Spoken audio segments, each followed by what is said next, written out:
Mass incarceration is basically the term that we use to denotate the fact that in this country we are disproportionately incarcerating our citizens in terms of the population. 1 in 4 prisoners in the world, so 25% of the prisoners in the world are in the United States, despite the fact that only 4% of the global population is within the United States. Breaking the law is breaking the law, but they're in there for much longer than whatever law they broke warrants, and I don't see how you can justify that.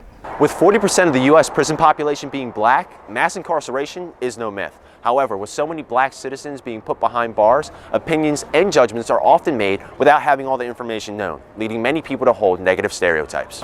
You'll see white kids in the hallway making loud noise.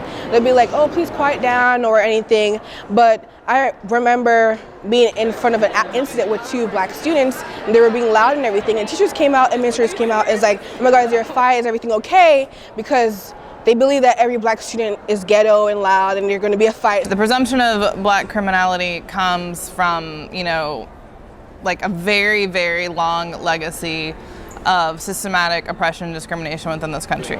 Generalizations and stereotypes contribute to the overwhelming representation of black people in prisons, and it is ultimately these same stereotypes that negatively impact young black students. I had a black male student who wrote a diss track, but the school heard about it, it was deemed cyberbullying, and he received 5 days of OSS. I had a student in my class whose family are immigrants from India and they are Muslim, and she was on the bus, and a white male student said to her on the bus, you should be glad that you can even speak here, you should just go home to your country. When that student was reported for bullying, just like the black male student was, he received a warning, where the black male student received 5 days OSS. Due to the ongoing prominence of racial stereotypes, many schools have took it upon themselves to create a better environment for all students, while others have not. There needs to be more diversity in general. We need to be interacting with people who don't look like us, who don't sound like us. Like with our student government, we try to form events and activities to actually kind of mix in, different races and actually let them mingle, because we don't want that type of situation where it's like, oh, all these people hang out over here, all these people hang out over there.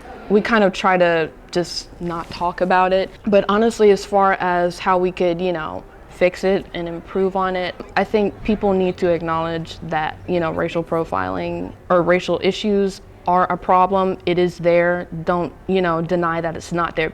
According to both students and staff, the best way to combat these stereotypes is by unbiased communication and promoting diversity. So when it comes to these issues to be dealt with, one thing is certainly no myth. It all starts with a single initiative. For SIPA TV, I'm Connor Griffin.